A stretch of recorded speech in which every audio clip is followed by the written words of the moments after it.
ರಾಜ್ಯದ 224 ವಿಧಾನಸಭಾ ಕೋಲಾರದಲ್ಲಿ ಮೊದಲ ಸಮಾವೇಶ ನಡೀತಾ ಇದೆ.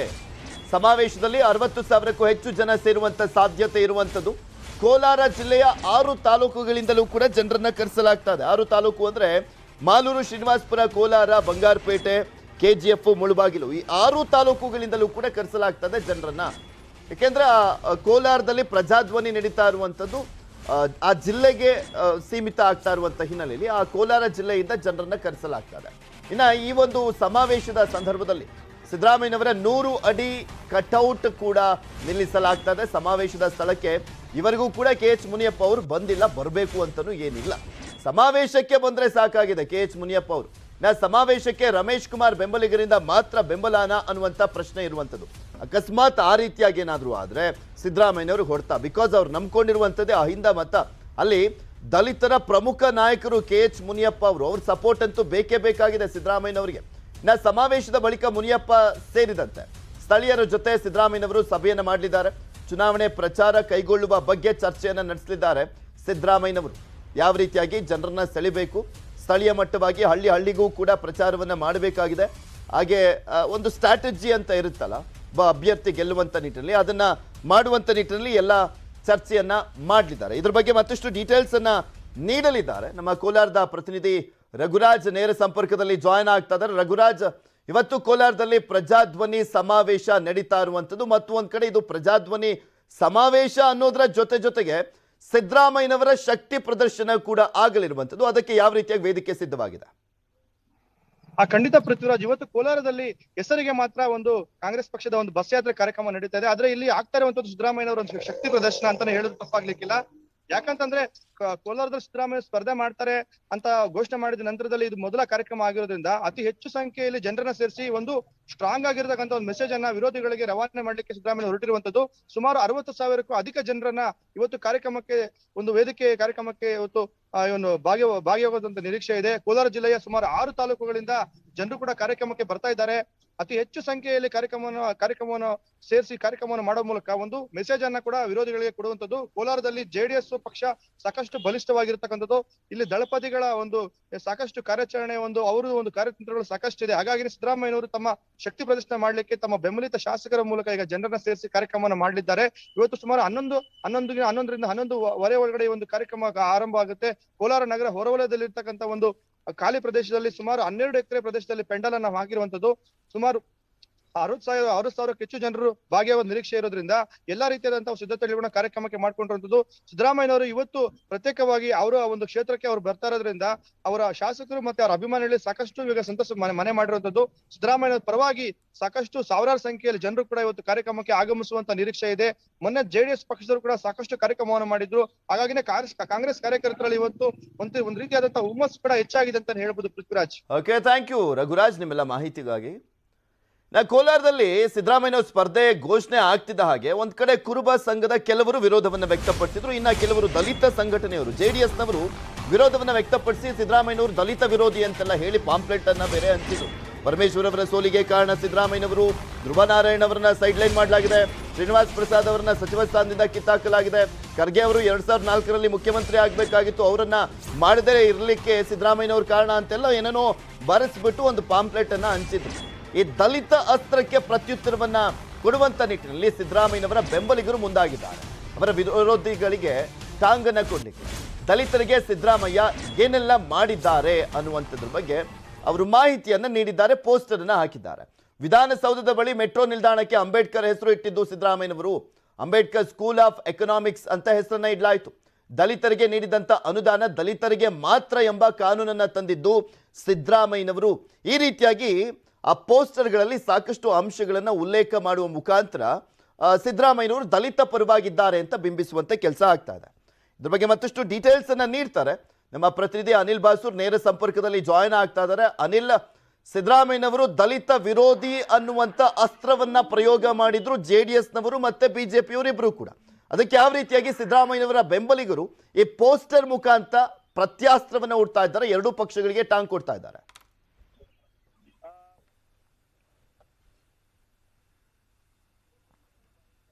ಅವುಗಳ ಮೂಲಕವಾಗಿ JDS ಹಾಗೂ ಬಿಜೆಪಿಗೆ ಒಂದು ಉತ್ತರ ಕೊಡುವಂತ ಪ್ರಯತ್ನವನ್ನ ಕಾಂಗ್ರೆಸ್ನ ಕಾರ್ಯಕರ್ತರು ಮಾಡಿದ್ದಾರೆ. ಜೊತೆಗೆ ಏನಂತ ಇವತ್ತು ಕೋಲಾರದಲ್ಲಿನೂ ಕೂಡ ಒಂದು ಪ್ರಜಾಧ್ವನಿ ಸಮಾವೇಶದಲ್ಲಿ ಸಿದ್ದರಾಮಯ್ಯ ಅವರು ಭಾಗವಹಿಸ್ತಾ ಇದ್ದಾರೆ. ಅವರ ಒಂದು ಕೋಲಾರದಲ್ಲಿ ನಾನು ಚುನಾವಣೆ ನಿಲ್ತೇನೆ ಅಂತ ಪ್ರಕಟ ಮಾಡಿದ ನಂತರ ಅವರು ಇದು ಮೊದಲ ಬಾರಿಗೆ ಕೋಲಾರದಲ್ಲಿ ಬಂದಿರುವಂತದ್ದು ಮತ್ತು ಕೋಲಾರದಲ್ಲಿ ಅವರು ಆ ಚುನಾವಣೆಯನ್ನ ಎದುರಿಸೋದಕ್ಕೆ ತಯಾರಾದ ಬಳಿಕ ಮೊದಲ ಸಾರಿ ಈಗ ಸಮಾವೇಶದಲ್ಲಿ ಭಾಗವಹಿಸಿದ್ದಾರೆ. ಪ್ರಜಾಧ್ವನಿ ಮೂಲಕ ರಾಜ್ಯಾದ್ಯಂತ ಒಂದು ಕಾಂಗ್ರೆಸ್ನವರು ಪ್ರಚಾರವನ್ನ ಮಾಡ್ತಾ ಇದ್ದಾರೆ. ಇವತ್ತು ಕೋಲಾರದಲ್ಲಿ ನಡೆಯುವಂತಹ ಈ ಒಂದು ಸಮಾವೇಶ ಏನಿದೆ ಇದು ಬಹುತೇಕವಾಗಿ ಸಿದ್ದರಾಮಯ್ಯ ಅವರಿಗೆ ಪರವಾಗಿರುವಂತಹ ಒಂದು ಅಲೆಯನ್ನು ಎಬ್ಬಿಸಲಿಕ್ಕೇನು ಕೂಡ ಈ ಒಂದು ಸಮಾವೇಶದ ಮೂಲಕ ಪ್ರಯತ್ನವನ್ನ ಮಾಡ್ತಿರುವಂತದ್ದು. ಕೋಲಾರ ಜಿಲ್ಲೆಯಿಂದ ಸ್ಪರ್ಧೆ ಮಾಡೋದಾಗಿ ಈಗಾಗಲೇ ಸಿದ್ದರಾಮಯ್ಯ ಅವರು ಪ್ರಕಟಿಸಿದ ಬಳಿಕ ಕಳೆದ ಜನವರಿಯಲ್ಲಿನೇ ಅಂದ್ರೆ ಈ ಜನವರಿಯಲ್ಲಿನೇ ಒಂದು ಅವರು ಹೇಳಿಕೆಯನ್ನ ಕೊಟ್ಟಿದ್ರು. ಕೋಲಾರದಿಂದ ಸ್ಪರ್ಧೆ ಮಾಡ್ತೇನೆ ಅಂತ ಹೇಳಿದ್ರು. ತಮ್ಮ ಕ್ಷೇತ್ರವನ್ನು ಆಯ್ದುಕೊಂಡಿದ್ರು. ಅದಾದ ಬಳಿಕ ಮೊದಲ ಬಾರಿಗೆ ಕೋಲಾರಕ್ಕೆ ಆಗಮಿಸ್ತಾ ಇದ್ದಾರೆ. ಅವರು ಪ್ರಕಟ ಮಾಡುವಂತ ಸಂದರ್ಭದಲ್ಲಿ ಕೂಡ ಮುಂದಿನ ಸಾರಿ ಬಂದಾಗ ರಾಜಕೀಯವಾಗಿ ನಾನು ಏನ್ ಮಾತಾಡಬೇಕು ಅದನ್ನು ಮಾತಾಡ್ತೇನೆ ಎಂಬ ಹೇಳಿಕೆಯನ್ನ ಕೊಟ್ಟಿದ್ರು. ಹೀಗಾಗಿ ಇವತ್ತು ಡಿ.ಕೆ. ಶಿವಕುಮಾರ್ ಅವ್ರ ಜೊತೆಗೆ ವೇದಿಕೆಯನ್ನು ಹಂಚಿಕೊಳ್ಳೋದು, ಜೊತೆಗೆ ಅಂತ ಹೇಳಿದ್ರೆ ರಾಜಕೀಯವಾಗಿ ಏನೆಲ್ಲ ವಿಚಾರಗಳನ್ನ ಪ್ರಸ್ತಾಪ ಮಾಡ್ತಾರೆ ಅಂತ ಹೇಳಿದ್ರೆ ದಲಿತರಿಗಿರ್ಬೋದು ಅಥವಾ ಬೇರೆ ಬೇರೆ ಸಮುದಾಯಗಳಿಗೆ ಏನೆಲ್ಲ ಒಂದು ಸಹಾಯವನ್ನ ಮಾಡಿದ್ರು, ತಮ್ಮ ಸರ್ಕಾರದ ಏನೇ ಯೋಜನೆಗಳನ್ನು ತಂದಿರೋ ಅವೆಲ್ಲವನ್ನ ಕೂಡ ಇವತ್ತು ಕೋಲಾರದಲ್ಲಿ ಅವರು ಬಹಿರಂಗಪಡಿಸಿದ್ದಾರೆ. ಅಂದ್ರೆ ಮತ್ತೊಮ್ಮೆ ಹೇಳಿದ್ದಾರೆ ಮತದಾರನ ತಲುಪೋದಕ್ಕೆ ಎಂಬಂತ ಮಾಹಿತಿ ಇದೆ. ಜೊತೆಗೆ ಏನಂತಾರೆ ಬೆಂಗಳೂರಿನಲ್ಲಿ ನಡೆಯುವಂತಹ ಒಂದು ಪ್ರತಿಭಟನೆ ಇದೆ, ಕಾಂಗ್ರೆಸ್ನ ಪ್ರತಿಭಟನೆ. ಆ ಒಂದು ಪ್ರತಿಭಟನೆ ಬಳಿಕ ಶಿವಕುಮಾರ್ ಅವ್ರ ಜೊತೆಗೆ ಸಿದ್ದರಾಮಯ್ಯ ಅವರು ಕೋಲಾರಕ್ಕೆ ಬರ್ತಾರೆ. ಅದಾದ ಬಳಿಕ ಇಲ್ಲಿ ಸಮಾವೇಶದಲ್ಲಿ ಭಾಗವಹಿಸ್ತಾರೆ. ಸಮಾವೇಶದಲ್ಲಿ ಭಾಗವಹಿಸಿದ ಬಳಿಕ ಮತ್ತೆ ಚಿಕ್ಕಬಳ್ಳಾಪುರ ಕೂಡ ಈ ಮೂವರು ನಾಯಕರು ಹೋಗುವಂತ ಒಂದು ಸಮಾವೇಶದಲ್ಲಿ ಭಾಗಿಯಾಗುವಂತ ಒಂದು ಪ್ರಯಾಣದ ಅವರದ ಟಿಪಿ ಇದೆ. ಭಾಗಿಯಾಗುವಂತ ಒಂದು ಪ್ರಯಾಣದ ಅವರದ ಟಿಪಿ ಇದೆ. Prithviraj. Okay, thank you Anil ನಿಮ್ಮೆಲ್ಲ ಮಾಹಿತಿಗಾಗಿ. ಬೆಂಗಳೂರಿಗರೇ ಎಚ್ಚರ ಎಚ್ಚರ, ನಗರಕ್ಕೆ ತಟ್ಟಲಿದೆ ಟ್ರಾಫಿಕ್ ಬಿಸಿ. 26 ಫ್ಲೈಓವರ್, 200 ಸಿಗ್ನಲ್, 25 ಮೆಟ್ರೋ ಸ್ಟೇಷನ್. ಬೀದಿಗಿಳಿಯಲಿದೆ ಕೈಪಡೆ. ಸರ್ಕಾರದ ವಿರುದ್ಧ ಕಹಳೆ, ಕಾಂಗ್ರೆಸ್ ಕಹಳೆ.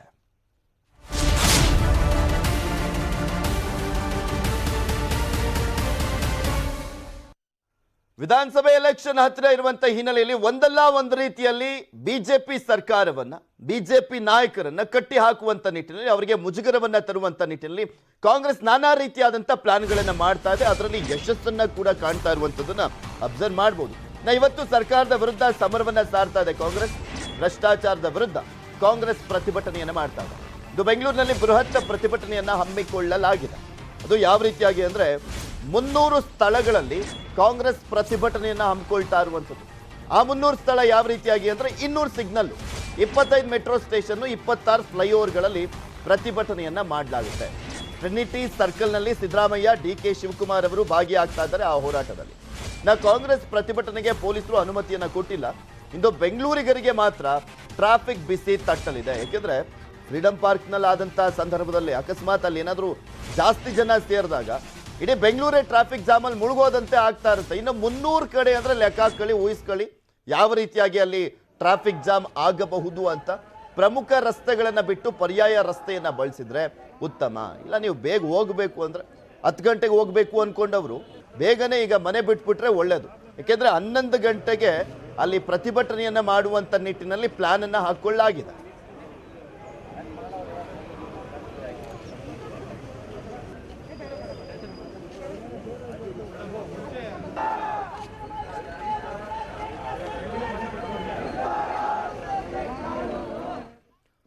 ಕಾಂಗ್ರೆಸ್ ಪ್ರತಿಭಟನೆಗೆ ಬಿಜೆಪಿ ತಿರುಗೇಟನ್ನ ಕೊಟ್ಟಿದೆ. ಟ್ವೀಟ್ ಮಾಡಿ ಕಾಂಗ್ರೆಸ್ ಕಾಲೆಳೆದಿದೆ ಬಿಜೆಪಿ. ಕಾಂಗ್ರೆಸ್ ಆಡಳಿತಾವಧಿಯ ಹಗರಣಗಳನ್ನ ಪ್ರಸ್ತಾಪ ಮಾಡಿದ್ದಾರೆ. ಹಗರಣಗಳನ್ನು ಮಾಡಿದ್ದಾರೆ ಅಂದ್ಮೇಲೆ ತನಿಖೆ ಮಾಡಬೇಕಪ್ಪ. ಈಗ ಆಲ್ರೆಡಿ 4 ವರ್ಷ ಆಗ್ತಾ ಬರ್ತಾ ಇದೆ ಬಿಜೆಪಿ ಬಂದು. ಬರೀ ಹುಲಿ ಬಂತು ಅಂತ ಹೇಳ್ತಾರೆ ಬಿಟ್ರೆ ಯಾವ ಹಗರಣ ಯಾವ ರೀತಿಯಾಗಿ ನಾವು ತನಿಖೆ ಮಾಡ್ತಾ ಇದ್ದೀವಿ, ಯಾರು ತಪ್ಪಿದೆ ಅದನ್ನ ಹೇಳ್ತಾ ಇಲ್ಲ. ಇಲ್ಲಿ ಫೋಟೋ ಹಾಕಿದ್ದಾರೆ. ಆಂಜನೇಯ, ಡಿ.ಕೆ.ಶಿ, ತಂಗಡಗಿ ಫೋಟೋವನ್ನ ಹಾಕ್ಬಿಟ್ಟು ಟ್ವೀಟ್ ಅನ್ನ ಮಾಡಿದ್ದಾರೆ. ಮೊದಲು ಉತ್ತರಿಸಿ ಬಳಿಕ ಪ್ರತಿಭಟಿಸಿ ಅಂತ ಟ್ವೀಟ್ ಅನ್ನ ಮಾಡಿದ್ದಾರೆ. ಇವ್ರ ಸರ್ಕಾರ ಇದೆಯಪ್ಪ. ಸರ್ಕಾರ ಇರುವಂತ ಸಂದರ್ಭದಲ್ಲಿ ತನಿಖೆ ಮಾಡಿಸಿ ಅವ್ರು ತಪ್ಪಿದ್ದಂತ ಸಂದರ್ಭದಲ್ಲಿ ಆಖರಿ ಜೈಲೊಳಗೆ ಬೇಡ ಅಂದವ್ರು ಯಾರು? ಆದ್ರೆ ಸುಮ್ಮನೆ ಟ್ವೀಟ್ ಮಾಡ್ಬಿಡೋದು, 1-3 ಜನ ಫೋಟೋ ಹಾಕ್ಬಿಟ್ಟು ಇದಕ್ಕೆ ಉತ್ತರಿಸಿ ಅನ್ನೋದು. ಬಿಜೆಪಿ ಟ್ವೀಟ್ ಆಸುರರು ಈ ರೀತಿಯಾಗಿ ಟ್ವೀಟ್ ಅನ್ನ ಮಾಡಿದ್ದಾರೆ.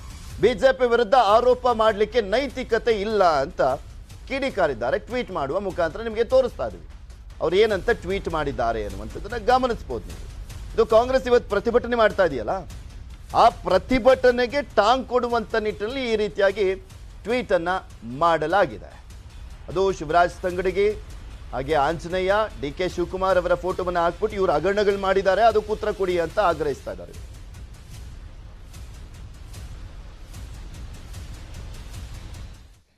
ಎಲ್ಲಾ ರಾಜಕೀಯ ಪಕ್ಷಗಳು ಕೂಡ ಒಂದೊಂದು ಸಮುದಾಯದ ಸಮಾವೇಶಗಳನ್ನ ಮಾಡುವ ಮುಖಾಂತರ ಓಲೈಕೆ ರಾಜಕಾರಣ ಯಾವ ರೀತಿಯಾಗಿ ಮಾಡ್ತಾ ಇದ್ದಾರೆ ಅಂತ ನಿಮ್ಗೆ ಗೊತ್ತಿದೆ. ಬಿಜೆಪಿನೂ ಕೂಡ ಅದನ್ನ ಮಾಡ್ತಾ ಇರುವಂಥದ್ದು ಎಲ್ರಿಗೂ ಕೂಡ ಗೊತ್ತಿರುವಂಥ ವಿಚಾರ.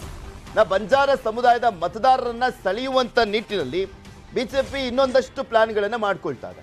ಮೊನ್ನೆಷ್ಟೇ ಕಲಬುರಗಿಗೆ ಪ್ರಧಾನಮಂತ್ರಿಗಳನ್ನ ಕರೆಸಿ 52,000 ಜನರಿಗೆ, ಆ ತಾಂಡಾದ ನಿವಾಸಿಗಳಿಗೆ, ಆ ಕುಟುಂಬಗಳಿಗೆ ಹಕ್ಕುಪತ್ರ ಕೊಟ್ಟಿದ್ದಂಥದ್ದು ನಿಮಗೂ ಕೂಡ ಗೊತ್ತಿದೆ. ಅದೇ ರೀತಿಯಾಗಿ ದಾವಣಗೆರೆಯಲ್ಲೂ ಕೂಡ ಬಂಜಾರ ಸಮಾವೇಶ ಮಾಡಲಿಕ್ಕೆ ಪ್ಲಾನ್ ಅನ್ನು ಮಾಡಿಕೊಳ್ಳಲಾಗಿದೆ. ಈ ಬಾರಿ ಅಮಿತ್ ಶಾ ಕರೆಸಿ ಹಕ್ಕುಪತ್ರ ವಿತರಣೆಗೆ ಸಿದ್ಧತೆಯಂತೆ.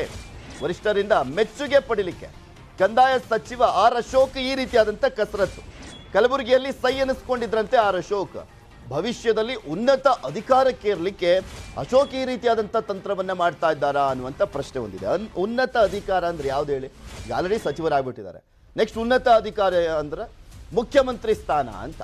ಮುಖ್ಯಮಂತ್ರಿ ಸ್ಥಾನದ ಆಸೆಯನ್ನ ಹೊಂದಿರುವಂಥ ಅಶೋಕ್ ಅವರು ಈ ರೀತಿಯಾದಂಥ ಒಂದು ಯಶಸ್ವಿ ಸಮಾವೇಶಗಳನ್ನ ಮಾಡುವ ಮುಖಾಂತರ ಹೈಕಮಾಂಡ್ ನಾಯಕರ ಒಂದು ಬೇಷ್ ಅಂತ ಅನ್ನಿಸ್ಕೊಂಡು ಓಕೆ ಅಪ್ಪ ಅಶೋಕ್ ಅವರು ಕೂಡ ನೆಕ್ಸ್ಟ್ ನಾಯಕತ್ವವನ್ನು ವಹಿಸ್ಕೊಳ್ಬಹುದು ಅನ್ನುವಂಥ ಒಂದು ನಂಬಿಕೆಯನ್ನ ಬರ್ಸ್ಕೊಳ್ಳುವಂಥ ಪ್ರಯತ್ನ ಮಾಡ್ತಾ ಇದ್ದಾರೆ ಅನ್ನುವಂಥ ಮಾಹಿತಿ ಇದೆ. ಇದ್ರ ಬಗ್ಗೆ ಮತ್ತಷ್ಟು ಮಾಹಿತಿಯನ್ನು ನೀಡ್ತಾರೆ ನಮ್ಮ ಪ್ರತಿನಿಧಿ ಕೃಷ್ಣ. ನೇರ ಸಂಪರ್ಕದಲ್ಲಿ ಜಾಯ್ನ್ ಆಗ್ತಾರೆ. ಕೃಷ್ಣ, ನರೇಂದ್ರ ಮೋದಿ ಅವರು ಬಂದಿದ್ರು, ಅದೊಂದು ಯಶಸ್ವಿ ಸಮಾವೇಶ ಆಯಿತು. ನಮ್ಮ ಪ್ರತಿನಿಧಿಯ ಸಂಪರ್ಕ ಸಾಧ್ಯವಾಗ್ತಾ ಇಲ್ಲ, ಮತ್ತೊಮ್ಮೆ ಸಂಪರ್ಕ ಮಾಡುವಂಥ ಪ್ರಯತ್ನ ಮಾಡ್ತೀವಿ. ನಿಮಗೂ ಕೂಡ ಗೊತ್ತಿದೆ, ಕಲಬುರಗಿಯಲ್ಲಿ ಸುಮಾರು 52,000 ಕುಟುಂಬಗಳಿಗೆ, ತಾಂಡಾದ ಕುಟುಂಬಗಳಿಗೆ ಹಕ್ಕುಪತ್ರವನ್ನು ವಿತರಿಸಲಾಗಿತ್ತು. ಅದೊಂದು ಗಿನ್ನಿಸ್ ರೆಕಾರ್ಡ್ ಕೂಡ ಆಗಿತ್ತು. ಅದೇ ರೀತಿಯಾಗಿ ಬಂಜಾರ ಸಮುದಾಯವನ್ನ ಸೆಳೆಯುವಂಥ ನಿಟ್ಟಿನಲ್ಲಿ ಮಧ್ಯ ಕರ್ನಾಟಕ ಭಾಗದಲ್ಲಿ ಒಂದು ಸಮಾವೇಶವನ್ನ ಮಾಡಿ ಹಕ್ಕುಪತ್ರ ವಿತರಣೆಯನ್ನ ಮಾಡುವಂಥ ನಿಟ್ಟಿನಲ್ಲಿ ರಾಜ್ಯ ಸರ್ಕಾರ ಪ್ಲಾನ್ ಮಾಡಿಕೊಂಡಿದೆ. ಅದು ಆರ್ ಅಶೋಕ್ ಅವರ ನೇತೃತ್ವದಲ್ಲಿ. ಇಲ್ಲಿಗೆ ಅಮಿತ್ ಶಾ ಅವರನ್ನ ಕರೆಸಬೇಕು ಅನ್ನುವಂಥ ಪ್ಲಾನ್ ಅನ್ನ ಮಾಡ್ಕೊಂಡಿದ್ದಾರಂತೆ. ಇದ್ರ ಬಗ್ಗೆ ಇನ್ನಷ್ಟು ಡೀಟೇಲ್ಸ್ ಅನ್ನ ನೀಡ್ತಾರೆ ನಮ್ಮ ಪ್ರತಿನಿಧಿ ಕೃಷ್ಣ. ನೇರ ಸಂಪರ್ಕದಲ್ಲಿ ಜಾಯ್ನ್ ಆಗ್ತಾ ಇದ್ದಾರೆ. ಕೃಷ್ಣ, ಅಮಿತ್ ಶಾ ಅವರು ಯಾವಾಗ ಬರ್ತಾರಂತೆ, ಯಾವ ರೀತಿಯಾಗಿ ಸಮಾವೇಶವನ್ನ ಮಾಡುವಂತ ನಿಟ್ಟಿನಲ್ಲಿ ಪ್ಲಾನ್ ಅನ್ನ ಮಾಡಲಾಗಿದೆ? ಈ ಸಮಾವೇಶವನ್ನ ಒಂದು ಗಮನಿಸೋದಾದ್ರೆ ಒಂದು ಬಂಜಾರ ಸಮುದಾಯದ ಓಲೈಕೆ ಆಗುತ್ತೆ, ಮತ್ತೊಂದು ಪ್ರಮುಖವಾದಂಥ ವಿಚಾರ ಅಂದ್ರೆ ಪೊಲಿಟಿಕಲ್ ಮೈಲೇಜ್ ಆರ್ ಅಶೋಕ್ ಅವರಿಗೆ. ಸೊ ಯಾವ ರೀತಿಯಾಗಿ ಹೇಳ್ಬೋದು ಈ ಒಂದು ವಿಚಾರ ಸಮಾವೇಶವನ್ನ ಮಾಡ್ಲಿಕ್ಕೆ ಹೊರಟಿದಾರಲ್ಲ ಬಿಜೆಪಿ ಅವರು, ಹಾಗೆ ಅಶೋಕ್ ಅವರು?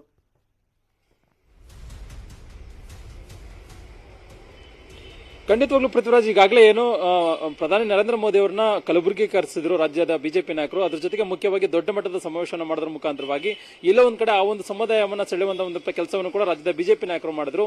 ಅದಕ್ಕೆ ಮುಂದುವರೆದ ಭಾಗವಾಗಿ ಮತ್ತೊಬ್ಬ ನಾಯಕ, ಪ್ರಭಾವಿಯಾದಂತಹ ನಾಯಕನ ಮಧ್ಯ ಕರ್ನಾಟಕಕ್ಕೆ ಕರೆಸೋದ್ರ ಮುಖಾಂತರವಾಗಿ ಇಡೀ ಕರ್ನಾಟಕದಲ್ಲಿರತಕ್ಕಂತಹ ಬಂಜಾರ ಸಮುದಾಯವನ್ನ ಚುನಾವಣೆಗೆ ಗೆಲ್ಲುವಂತ ನಿಟ್ಟಿನಲ್ಲಿ ತಂತ್ರಗಾರಿಕೆ ಮಾಡಿರುವಂತದ್ದು. ಅಂದ್ರೆ ಈಗಾಗಲೇ ಕಲಬುರಗಿ ಭಾಗದಲ್ಲಿ ದೊಡ್ಡ ಸಮಾವೇಶವನ್ನ ಬಂಜಾರ ಸಮುದಾಯದಲ್ಲಿ ಸುಮಾರು 51,000ಕ್ಕೂ ಹೆಚ್ಚು ಫಲಾನುಭವಿಗಳಿಗೆ ಹಕ್ಕುಪತ್ರವನ್ನ ವಿತರಣೆಯನ್ನ ಮಾಡಿದ್ರು.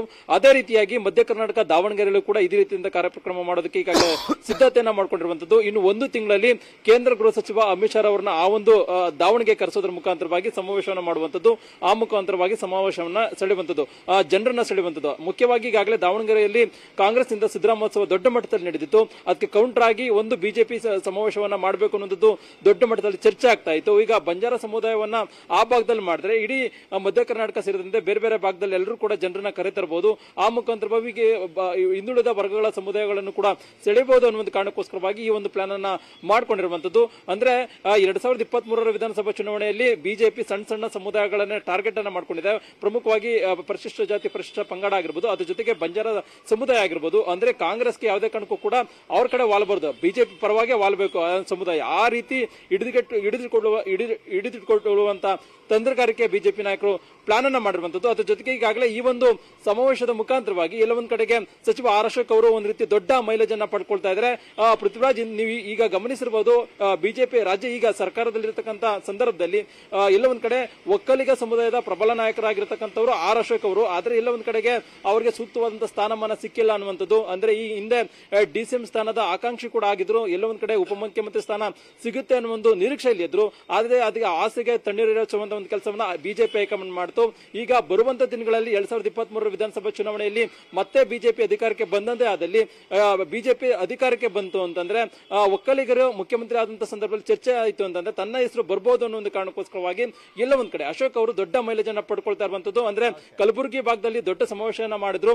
ಆ ಒಂದು ಸಮಾವೇಶದಲ್ಲಿ ಮುಖ್ಯವಾಗಿ ಕಂದಾಯ ಇಲಾಖೆಯಿಂದ ನಡೆದಿದ್ರು ಕೂಡ ಇಡೀ ಕಾರ್ಯಕ್ರಮವನ್ನ ಉಸ್ತುವಾರಿಯನ್ನು ಹೊತ್ಕೊಂಡು ಯಾವುದೇ ರೀತಿಯಿಂದ ಸಮಸ್ಯೆ ಆಗದಿರುವಂತ ನಿಟ್ಟಿನಲ್ಲಿ ನೋಡ್ಕೊಂಡ್ರು. ಅದ್ರ ಜೊತೆಗೆ ಪ್ರಧಾನಿ ನರೇಂದ್ರ ಮೋದಿ ಅವರಿಂದನೇ ಗುಡ್ ನೋಡೋಣ ಕೃಷ್ಣ, ಇದು ಯಾವ ರೀತಿಯಾಗಿ ಪ್ಲಸ್ ಪಾಯಿಂಟ್ ಆಗುತ್ತೆ ಆರ್ ಅಶೋಕ್ ಅವರಿಗೆ ಅಂತ. ಥ್ಯಾಂಕ್ ಯು ನಿಮ್ಮೆಲ್ಲ ಮಾಹಿತಿಗಾಗಿ. ಸ್ಯಾಂಟ್ರೋ ಕಾಲೇಜ್ 150 ಪ್ರಭಾವಿಗಳ ಸೀಕ್ರೆಟ್, ಯಾವೆಲ್ಲ ಡೀಲು, ಯಾರಿಗೆಲ್ಲ ಸಂಕಷ್ಟ, ಸಿಐಡಿಗೆ ಸಿಕ್ಕಿದೆಯಾ ಕ್ಲೂ, ಪ್ರಭಾವಿಗಳಿಗೆ ನಡುಕ ಶುರು ಆಗುತ್ತಾ? ಸ್ಯಾಂಟ್ರೋ ಕಾಲ್ ಸೀಕ್ರೆಟ್.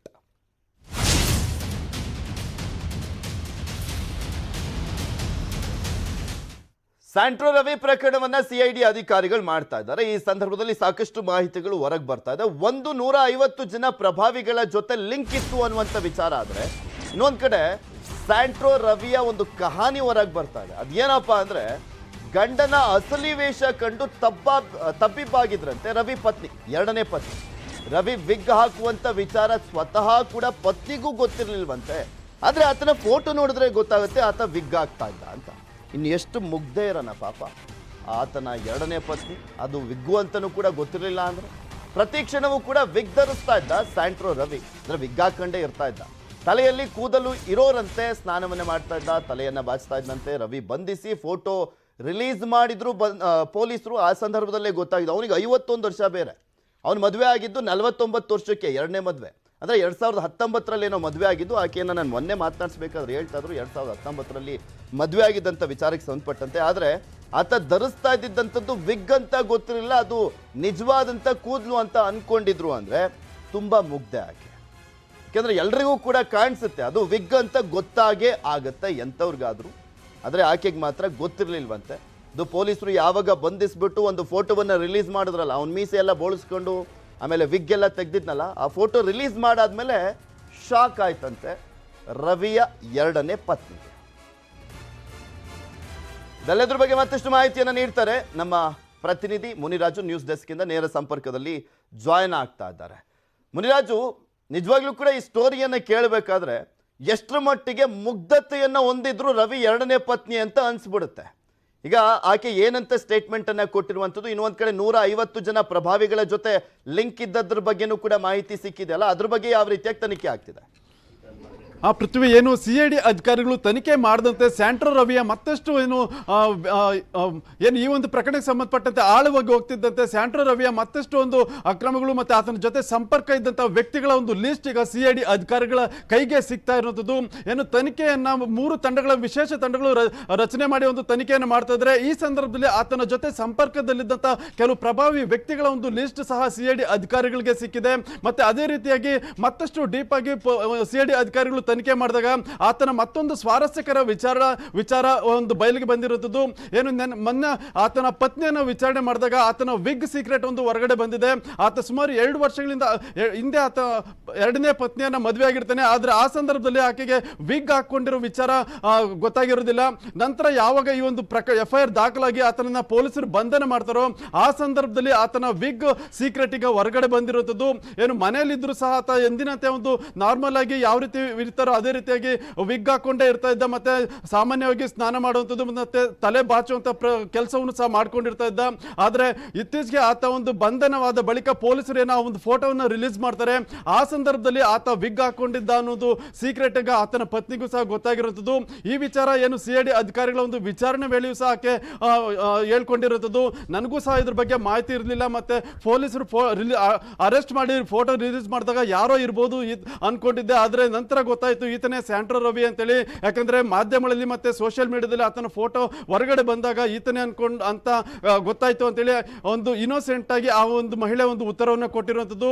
ಈಗಾಗಲೇ ಸಿಐಡಿ ಅಧಿಕಾರಿಗಳು ಇದ್ರ ಬಗ್ಗೆ ಒಂದು ತನಿಖೆಯನ್ನು ಮಾಡ್ತಾ ಇದ್ದಾರೆ. ಮತ್ತೆ ಇದು ಒಂದು ರೀತಿ ಕುತೂಹಲಕಾರಿ ವಿಚಾರ ಅಂತಾನೆ ಹೇಳ್ಬೇಕಾಗುತ್ತೆ. ಓಕೆ, ಥ್ಯಾಂಕ್ ಯು ಮುನಿರಾಜು ನಿಮ್ಮೆಲ್ಲ ಮಾಹಿತಿಗಾಗಿ. ಬೆಂಗಳೂರಿನಲ್ಲಿ ಅಕ್ರಮವಾಗಿ ವಾಸವಾಗಿದ್ದಂಥ ಪಾಕ್ನ ಯುವತಿಯನ್ನ ವಶಕ್ಕೆ ಪಡೆಯಲಾಗಿದೆ. ಪಾಕ್ನ ಇಕ್ರಾ ಜೀವನಿಯನ್ನ ವಶಕ್ಕೆ ಪಡೆದಿದ್ದಾರೆ. FRRO ನೇಪಾಳ ಮೂಲಕ ಭಾರತ ಗಡಿಯನ್ನ ದಾಟಿದ್ದ ಇಕ್ರಾ ಜೀವನ್ 5 ತಿಂಗಳ ಹಿಂದೆ ಲೂಡೋ ಎಂಬ ಆಪ್ ಮೂಲಕ ಪರಿಚಯ ಆಗಿರ್ತಾಳೆ. ಪಾಕ್ ಯುವತಿಯನ್ನ ಪ್ರೀತಿಸ್ತಾ ಇದ್ದ ಉತ್ತರ ಪ್ರದೇಶದ ಮುಲಾಯಂ ಸಿಂಗ್ ಮುಲಾಯಂ ಸಿಂಗ್ ಎಂಬಾತನ ಜೊತೆ ಪಾಕ್ ಯುವತಿ ಪ್ರೀತಿ ಬೆಳೆದಿರುತ್ತೆ. ನೇಪಾಳದಿಂದ ಬೆಂಗಳೂರಿಗೆ ಬಂದು ಜುನ್ನಸಂದ್ರದಲ್ಲಿ ವಾಸವನ್ನ ಮಾಡ್ತಾ ಇರ್ತಾಳೆ. ಇಲ್ಲೇ ಮದುವೆ ಆಗಿ ವಾಸವಾಗಿದ್ಲು ಇಕ್ರಾ ಜೀವನಿ. ಪಾಕಿಸ್ತಾನದಲ್ಲಿರುವಂಥ ತಾಯಿಗೆ ಸಂಪರ್ಕಿಸಿದಾಗ ಮಾಹಿತಿ ಸಿಕ್ಕಿದೆ ಪೊಲೀಸರಿಗೆ. ಕರೆಯನ್ನು ಆಧರಿಸಿ ಕೇಂದ್ರ ಗುಪ್ತಚರ ಇಲಾಖೆಯಿಂದ ಮಾಹಿತಿಯನ್ನ ಸಂಗ್ರಹಿಸಲಾಗಿದೆ. ಗುಪ್ತಚರ ಮಾಹಿತಿಯನ್ನ ಆಧರಿಸಿ ಬೆಳ್ಳಂದೂರು ಪೊಲೀಸರು ಕಾರ್ಯಾಚರಣೆಯನ್ನ ಮಾಡಿದ್ರು. FRRO ವಶಕ್ಕೆ ಯುವತಿ, ಪೊಲೀಸರ ವಶಕ್ಕೆ ಮುಲಾಯಂ ಸಿಂಗ್. ವಿಚಾರಣೆಯನ್ನ ಮಾಡಲಾಗ್ತದೆ. ಇದರ ಹಿಂದೆ ಇನ್ನೂ ಏನಾದರೂ ಭಯಾನಕ ಸ್ಟೋರಿ ಇದೆಯೋ ಗೊತ್ತಿಲ್ಲ, ಬರೀ ಪ್ರೀತಿ ಮಾತ್ರ ಇದೆಯೋ ಗೊತ್ತಿಲ್ಲ. ಅದು ನೋಡಬೇಕು. ಪೊಲೀಸರಂತೂ ತನಿಖೆಯನ್ನು ಮಾಡ್ತಾ ಇದ್ದಾರೆ. ಇದ್ರ ಬಗ್ಗೆ ಮತ್ತಷ್ಟು ಮಾಹಿತಿಯನ್ನ ನೀಡ್ತಾರೆ ನಮ್ಮ ಪ್ರತಿನಿಧಿ ಗಂಗಾಧರ್. ದೂರವಾಣಿ ಸಂಪರ್ಕದಲ್ಲಿ ಜಾಯ್ನ್ ಆಗ್ತಾ ಇದ್ದಾರೆ. ಗಂಗಾಧರ್, ಈ ಒಂದು ಜೋಡಿಯ ಹಿಂದೆ ಬರೀ ಪ್ರೀತಿ ಮಾತ್ರ ಇರುವಂತದ್ದ ಅಥವಾ ಇನ್ನು ಬೇರೆ ಏನಾದರೂ ಸ್ಟೋರಿಗಿರಿ ಏನಾದರೂ ಇದೆಯಾ? ಪೊಲೀಸರ ತನಿಖೆ ಸಂದರ್ಭದಲ್ಲಿ ಏನ್ ಮಾಹಿತಿ ಲಭ್ಯವಾಗ್ತಾ ಇದೆ? ಪೃಥ್ವಿರಾಜ್, ಈಗ ಪ್ರಮುಖವಾಗಿ ನಿನ್ನೆಷ್ಟೇ FRRO ಟೀಮ್ ಮತ್ತೆ ಬೆಳ್ಳಂದೂರು ಪೊಲೀಸರು ಈ ಒಂದು ಅಂದ್ರೆ ಅಕ್ರಮವಾಗಿ ಏನು ವಾಸವಾಗಿದ್ದಂತಹ ಪಾಕ್ ಯುವತಿಯನ್ನ ಈಗ FRRO ಅಧಿಕಾರಿಗಳು ವಶಕ್ಕೆ ತೆಗೆದುಕೊಂಡಿದ್ದಾರೆ. ಮತ್ತೆ ಏನು ಆ ಯುವತಿಯನ್ನ ಕರ್ಕೊಂಬಂದಂತ ಆತನ ಪತಿ ಆಗಿರುವಂತಹ ಮುಲಾಯಂ ಸಿಂಗ್ ಯಾದವ್ ಅಂತ ಆತನನ್ನ ಈಗ ಬೆಳ್ಳಂದೂರು ಪೊಲೀಸರು ಬಂಧನ ಮಾಡಿರುವಂತದ್ದು. ಇಕ್ರಾ ಜೀವನಿ ಅಂತೇಳಿ ಕೇವಲ ಆ ಯುವತಿಗೆ 19 ವರ್ಷ. ಕಳೆದ ಸೆಪ್ಟೆಂಬರ್ ನಲ್ಲಿ ಆ ಯುವತಿಯನ್ನ ಅಂದ್ರೆ ಒಂದು ಲೂಡೋ ಸೋಷಿಯಲ್ ಮೀಡಿಯಾ ಆಪ್ ಒಂದಿದೆ, ಅದರಲ್ಲಿ ಆಕೆಯನ್ನ ಪರಿಚಯ ಮಾಡ್ಕೊಂಡು ಪ್ರೀತಿ ಮಾಡಿ ನಂತರ ಆಕೆಯನ್ನ ಮದುವೆ ಆಗ್ತೀನಿ ಅಂತೇಳಿ ಇಲ್ಲಿಗೆ ಕರ್ಕೊಂಡ್ ಬಂದಿದ್ದ. ನಂತರ ಏನು ಕಟ್ಕೊಂಡು ಮೂಲಕವಾಗಿ ಭಾರತಕ್ಕೆ ಕರ್ತಂದು ನಂತರ ಜುನ್ಸಂದ್ರ ಅಂತ ಹೇಳಿ ಬೆಳ್ಳಂದೂರು ಪೊಲೀಸ್ ಠಾಣೆ ವ್ಯಾಪ್ತಿಯಲ್ಲಿರುವಂತಹ ಜುನ್ಸಂದ್ರದಲ್ಲಿ ಒಂದು ಆ ಲೇಬರ್ಸ್ ಕ್ವಾರ್ಟರ್ಸ್ ಏನಿದೆ ಆ ಕ್ವಾರ್ಟರ್ಸ್ ಒಳಗಡೆ ಆಕೆಯನ್ನ ಅಲ್ಲೇ ಮದುವೆ ಆಗಿ ಆಕೆಯನ್ನ ಅಲ್ಲೇ ಇರಿಸಿ ಆತ HSR ಲೇಔಟ್ ಅಲ್ಲಿ ಸೆಕ್ಯೂರಿಟಿ ಗಾರ್ಡ್ ಆಗಿ ಕೆಲಸ ಮಾಡ್ಕೊಂಡಿದ್ದೆ. ಆದ್ರೆ ಇತ್ತೀಚೆಗೆ ಆಕೆ ತನ್ನ ತಾಯಿಯನ್ನ ಅಂದ್ರೆ ಪಾಕಿಸ್ತಾನದಲ್ಲಿರುವಂತಹ ತಾಯಿಯನ್ನ ಸಂಪರ್ಕ ಮಾಡೋಕೆ ಪ್ರಯತ್ನ ಮಾಡಿದ ಸಂದರ್ಭದಲ್ಲಿ ಕೇಂದ್ರ ಗುಪ್ತಚರ ಇಲಾಖೆ ಅಧಿಕಾರಿಗಳು ಮಾಹಿತಿಯನ್ನ ಕೊಡ್ತಾರೆ. ಈ ರೀತಿಯ ಪಾಕ್ ಯುವತಿ ಇಲ್ಲಿ ಆಕ್ಟಿವ್ ಇರುವಂತದ್ದು ಮತ್ತೆ ಆಕೆ ಪಾಸ್ಪೋರ್ಟ್ ಕೂಡ ಫೇಕ್ ಮಾಡುವಂತ ಹೆಸರಲ್ಲಿ ಕೂಡ ಈಗ ಬೆಳಕಿಗೆ ಬಂದಿರುವಂತದ್ದು. ಸದ್ಯದ ಮಾಹಿತಿ ಪ್ರಕಾರವಾಗಿ ಪೊಲೀಸ್ ಅಧಿಕಾರಿಗಳು ತನಿಖೆ ಜೊತೆಗೆ FRRO ಅಧಿಕಾರಿಗಳು ತನಿಖೆ ಮಾಡಿದ ಸಂದರ್ಭದಲ್ಲಿ ಇದು ಪ್ರೀತಿ ವಿಚಾರ ಅದು ಗೊತ್ತಾಗಿದೆ. ಲುಡೋ ಆಪ್ ಮೂಲಕವಾಗಿ ಆತ ಸ್ನೇಹವನ್ನ ಬೆಳೆಸ್ಕೊಂಡು ಆನಂತರ ಯುವತಿಯನ್ನ ಪ್ರೀತಿ ಮಾಡಿ ಮದುವೆ ಆಗ್ತೀನಿ ಅಂತ ಹೇಳಿ ಆ ಯುವತಿ ಕೂಡ ಒಪ್ಪಿಗೆಯನ್ನು ಆದಂತ ಬಳಿಕವಾಗಿ ಆಕೆಯನ್ನ ಕಟ್ಮಂಡು ಮೂಲಕವಾಗಿ ಈತನೇ ಕರ್ಕೊಂಡ್ ಬಂದಿದ್ದಾನೆ ಮತ್ತೆ ಮದುವೆ ಆಗಿದ್ದಾನೆ. ಮತ್ತೆ ಯುವತಿ ಹೆಸರನ್ನ ಬದಲಾವಣೆ ಮಾಡಿರುವಂತದ್ದು. ಆದ್ರೆ ಇದುವರೆಗೂ ದೇಶದ ವಿರುದ್ಧವಾಗಿ ಕೆಲಸ ಮಾಡಿರುವಂತದ್ದು ಯಾವುದೇ ರೀತಿ ಕಂಡು ಬಂದಿಲ್ಲ. ಇಲ್ಲಿ ಇಬ್ರು ಕೂಡ ಪ್ರೀತಿ ಮಾಡಿ ಮದುವೆ ಆಗಿರುವಂತ ವಿಚಾರ ಅಷ್ಟೇ ಈಗ ಬೆಳಕಿಗೆ ಬಂದಿರುವಂತದ್ದು. ಈಗ ಸದ್ಯ ಅವರನ್ನ ವಿಚಾರಣೆ ಬಂಧನ ಮಾಡಿರುವಂತದ್ದು. ಪೊಲೀಸರು ಕೂಡ ವಿಚಾರಣೆ ಮಾಡ್ತಾ ಇದ್ದಾರೆ. ಇದನ್ನು ಹೊರತುಪಡಿಸಿ ಬೇರೆ ಏನಾದ್ರು ಆಯಾಮ ಇದೆಯಾ ಅಥವಾ ಮನೆಯಲ್ಲಿ ಕೂಡ ಎಲ್ಲ ಪರಿಶೀಲನೆ ಕೂಡ ಮಾಡಿರುವಂತದ್ದು. ಆದ್ರೆ ಯಾವುದೇ ಅನುಮಾನಾಸ್ಪದಂತಹ ಒಂದು ಡಾಕ್ಯುಮೆಂಟ್ಸ್ ಆಗಿರ್ಬೋದು, ವಸ್ತುಗಳಾಗಿರ್ಬೋದು ಯಾವುದೇ ರೀತಿ ಕಂಡು ಬಂದಿಲ್ಲ. ತನಿಖೆ ನಂತರ ಏನೆಲ್ಲ ಮಾಹಿತಿ ಬರುತ್ತೆ ಅಂತ. ಥ್ಯಾಂಕ್ ಯು ಗಂಗಾಧರ್ ನಿಮ್ಮೆಲ್ಲ ಮಾಹಿತಿಗಾಗಿ. ನ್ಯೂಸ್ 18 ಸಹಯೋಗದಲ್ಲಿ ಬೆಂಗಳೂರಿನ ಪ್ಯಾಲೇಸ್ ಗ್ರೌಂಡ್ ನಲ್ಲಿ ಅತಿದೊಡ್ಡ ಫರ್ನಿಚರ್ ಮತ್ತು ಹೋಮ್ ಡೆಕೋರ್ ಎಕ್ಸ್ಪೋ ನಡೀತಾ ಇದೆ. ರಿಪಬ್ಲಿಕ್ ಡೇ ಧಮಾಕ ಸೇಲ್ ಇದಾಗಿದ್ದು ಗ್ರಾಹಕರಿಗೆ ಮೆಗಾ ಎಕ್ಸ್ಚೇಂಜ್ ಆಫರ್ ಸಹ ಇದೆ. ಸೋಫಾ ಡೈನಿಂಗ್ ಸೆಟ್ ಬೆಲೆ ಕೇವಲ 9,999 ರೂಪಾಯಿಯಿಂದ ಆರಂಭ ಆಗ್ತಾ ಇದೆ. 70% ರಿಯಾಯಿತಿ ದರದಲ್ಲಿ ಫರ್ನಿಚರ್ ಮಾರಾಟವನ್ನು ಮಾಡಲಾಗ್ತದೆ. ಪ್ಯಾಲೇಸ್ ಗ್ರೌಂಡ್ ನ ಗೇಟ್ ನಂಬರ್ 6 ಗ್ರ್ಯಾಂಡ್ ಕೆಸಲ್ ನಲ್ಲಿ ಈ ಒಂದು ಎಕ್ಸ್ಪೋ ನಡೀತಾ ಇದೆ. ಇದು ಫರ್ನಿಚರ್ ಎಕ್ಸ್ಪೋ ಕೊನೆ ದಿನ, ಹಾಗಾಗಿ ಬನ್ನಿ ಬೇಕಾದಂತ ವಸ್ತುಗಳನ್ನು ಖರೀದಿಸಿ ಮನೆಗೆ ತೆಗೆದುಕೊಂಡು ಹೋಗಿ.